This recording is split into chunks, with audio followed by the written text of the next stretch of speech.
एक गांव में सोनू नाम का गरीब लड़का रहता था। एक वर्ष पहले एक सड़क हादसे में उसके पिता की मौत हो गई और उसकी मां के पैरों में इतनी गहरी चोट लगी कि उनका चलना फिरना दुभर हो गया।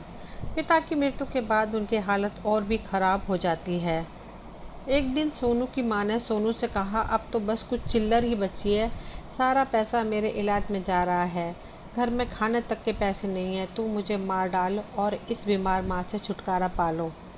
सोनू बोला, माँ ये आप क्या कह रही है, बस आप ही तो मेरा परिवार हो, आपको कुछ हो गया तो मैं कैसे जी पाऊँगा। माँ ने कहा, फिर हम गुजारा कैसे करेंगे, मैं भी अपाहिज बनकर तुझ पे बोझ बन गई हूँ। सोनू बोला, माँ ऐसा कुछ मत कहो, माँ आप मुझे कोई काम करने का तरीका बताओ ना। माँ बोली, बेटा तू एक काम कर, तू खाना बहुत अच्छा बनाता है, तू गांव में खाने की दुकान खोल ले। सोनू बोला, अरे माँ, पर इतना सब कुछ रोज़ रोज़ बहुत महंगा पड़ेगा और वैसे भी मेरा बनाया खाना आपको ही पसंद आता है, बाकी लोगों का पता नहीं। माँ बोली, नहीं बेटा, मेरी उम्र निकल गई है, जानती हूँ कि तेरे हाथों में जादू है, अभी के लिए सब्जियाँ बेचने का काम शुरू कर दे, कुछ बचत होगी तो काम बढ़ा लेना। सोनू बोला, माँ ये बहुत अच्छा तरीका है, फिर तो मैं कल से ही सब्जियां बेचना शुरू कर दूंगा। अगले दिन सोनू घूम घूम कर बोलने लगा, सब्जी ले लो भाई, सब्जी ले लो, बिल्कुल ताज़ी सब्जियां हैं। ग्राहक बोला, बेटा आज तुम मुझे 1 किलो बैंगन दे दो, बैंगन का भरता खाने का बहुत मन है। सोनू बोला, अरे वाह माँ जी, फिर तो ज़रूर खाऊंगा, आपके पास बैंगन का भरता खाने, ये लीजिए आपके 1 किलो बैंगन। सब्जी बेचकर सोनू के पास जो भी पैसे आते उन पैसों से घर का खर्चा निकल जाता। एक दिन सुबह सुबह सोनू सब्जी बेचने निकल ही रहा था कि उसकी माँ बोली, बेटा आज मेरे पैर और कमर में बहुत ज़ोरों का दर्द हो रहा है, मुझे लगता है कि आज तो बड़े वैद्य जी के पास चलना ही पड़ेगा। सोनू बोला, ठीक है माँ, मैं तुम्हें ले चलता हूँ। माँ बोली, पर बेटा इलाज के लिए तो बहुत ज़्यादा पैसे लगेंगे ना। सोनू अपनी माँ को बड़े वैद्य के पास ले जाता है और वैद्य जी इलाज शुरू करने के लिए 3,000 रुपये मांगते हैं। सोनू बोला, ठीक है वैद्य जी, मैं पैसों का इंतज़ाम कर लूँगा, पर आप मेरी माँ का इलाज जल्द से जल्द शुरू कर दीजिए। सोनू गांव के जमींदार के पास जाता है और कहता है, जमींदार जी, मेरी माँ के इलाज के लिए कुछ पैसों की ज़रूरत थी, अगर आप पैसे उधार दे देते तो अच्छा होता। जमींदार बोला, पुराने कर्जे तो तुमने चुकाए नहीं, अब और पैसे मांगने आ गए, मैं कोई पैसा नहीं दूंगा, और तुमने 1 महीने में पुराने कर्जे नहीं चुकाए तो तुम्हारा अपना घर देना होगा। सोनू बोला, देरी के लिए माफ़ी सेठ जी, जल्द ही आपके सारे पैसे लौटा दूंगा। सोनू वहाँ से निकल गया और दूसरे लोगों से भी मदद मांगने लगा, लेकिन सब जानते थे कि सोनू कमाता नहीं है तो पैसे वापस कहाँ से देगा, इसलिए किसी ने उसकी मदद नहीं की। सोनू रोता हुआ बोला, माँ मैं किसी काम का नहीं हूँ, मैं तेरे इलाज के लिए पैसे इकट्ठा नहीं कर पाया, मुझे जीने का कोई हक नहीं है। माँ बोली, नहीं बेटा, मेरे लिए पैसों से ज़्यादा कीमती है तू। उसी दिन गांव में ढिंडोरा पीटा जाता है। सैनिक बोलते हैं, सुनो सुनो गांव वालों सुनो, राजा ने अपने खास रसोइयों के लिए एक प्रतियोगिता का आयोजन किया है जो कल से ही आरंभ होगी। जो कोई भी उस प्रतियोगिता में विजेता होगा उसे राजा का खास रसोइया बनाया जाएगा और साथ ही 5,000 रुपये इनाम में दिए जाएंगे। सोनू पास में ही सब्जी बेच रहा था। प्रतियोगिता वाली बात सुनकर वो खुशी से फूला नहीं समा रहा था।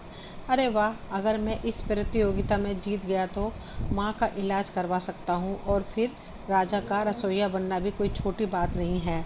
सोनू बोला, माँ एक खुशखबरी है, कल से राज्य में राजा के खास रसोइयों के लिए एक प्रतियोगिता का आयोजन किया जाएगा। उसमें जीतने वाले को 5,000 रुपये इनाम और राजा का खास रसोइया भी बनाया जाएगा।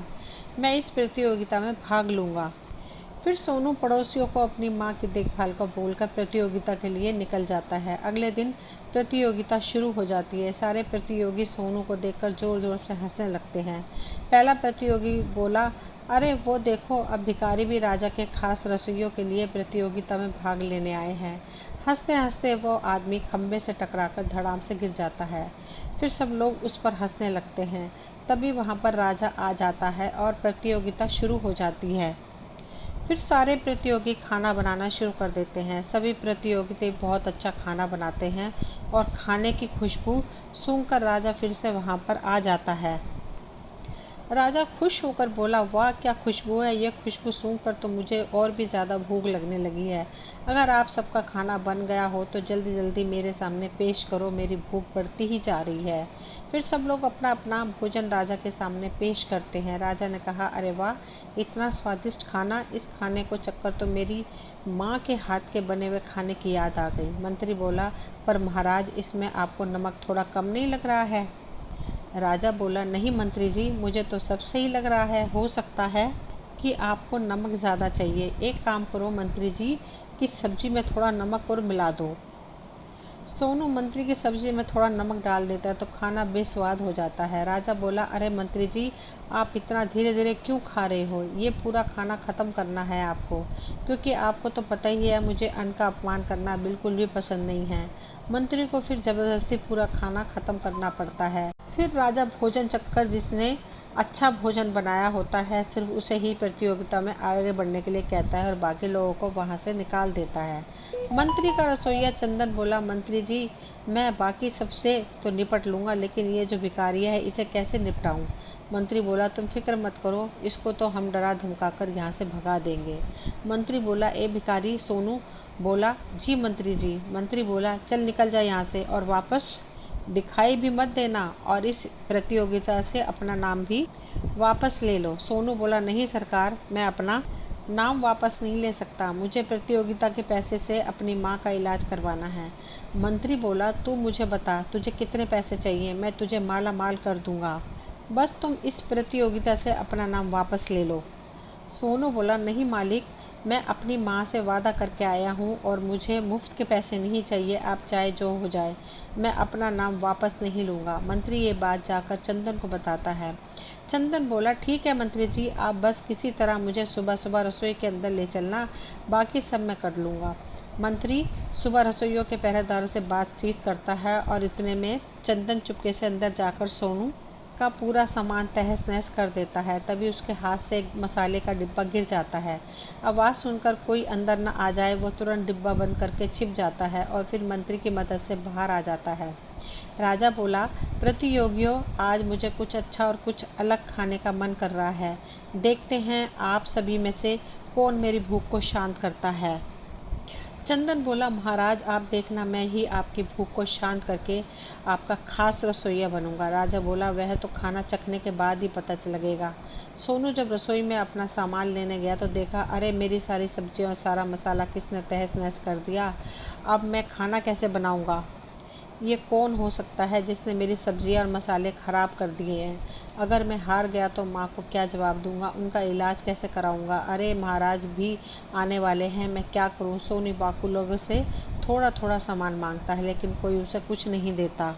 आखिर में सोनू अपनी बिखरी हुई सब्जियां देखता है और उसे याद आता है कि उसकी माँ ने एक ऐसी ही कम सब्जी से एक बढ़िया बिरयानी बनानी सिखाई थी। कुछ देर में सोनू बची हुई सब्जियां और माँ के दिए हुए खास मसाले से बिरयानी बनाकर तैयार कर लेता है। दूसरी तरफ चंदन सोनू के मसाले का इस्तेमाल करके बहुत अच्छा भोजन तैयार कर लेता है। राजा खाना खाने के लिए आता है।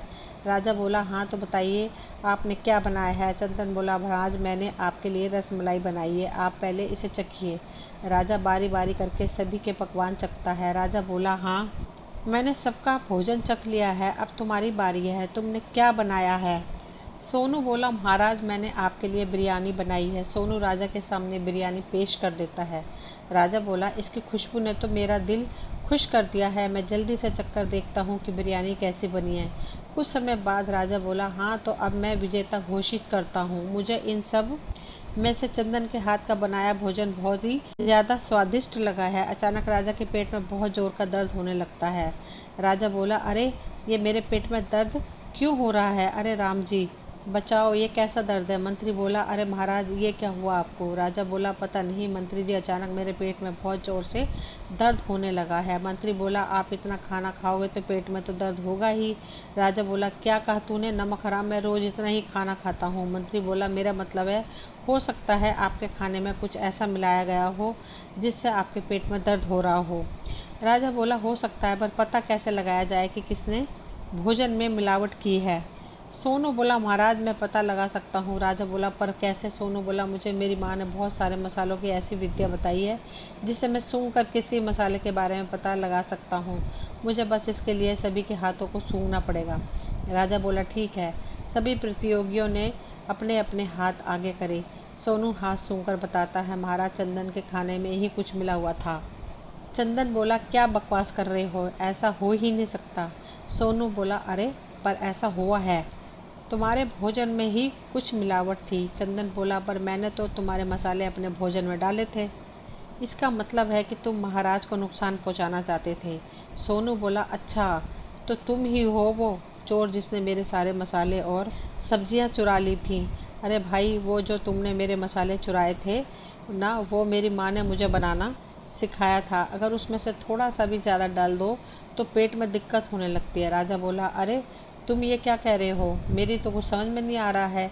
सोनू बोला, महाराज मैं आपको सब बताता हूँ। दरअसल प्रतियोगिता से पहले मेरे सारे मसाले चोरी हो गए थे और सब्जियाँ ख़राब हो गई थी, इसलिए जो भी मेरे पास था उनसे आपके लिए बिरयानी बना दी। पर अब पता चल गया कि वो मसाला चोर और कोई नहीं, चंदन था। राजा बोला, क्या चंदन तुमने चोरी की है? मैं तुम्हें इस प्रतियोगिता से बाहर निकालता हूँ और सोनू को अपना खास रसोइया घोषित करता हूँ।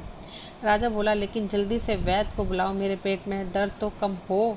जल्दी से राजवैद्य को बुलाया जाता है और राजा का इलाज करवाया जाता है। फिर सोनू राजा का खास रसोइया बन जाता है और इनाम के पैसों से अपनी माँ का इलाज करवाता है। दोस्तों, ये कहानी यहीं तक थी। मुझे उम्मीद है आप सभी को पसंद आई होगी। अगर कहानी पसंद आई हो तो प्लीज़ चैनल को सब्सक्राइब करें, वीडियो को लाइक शेयर करें। कहानी सुनने के लिए सभी का तहे दिल से शुक्रिया। मिलती हूँ अगली कोई नई कहानी लेकर।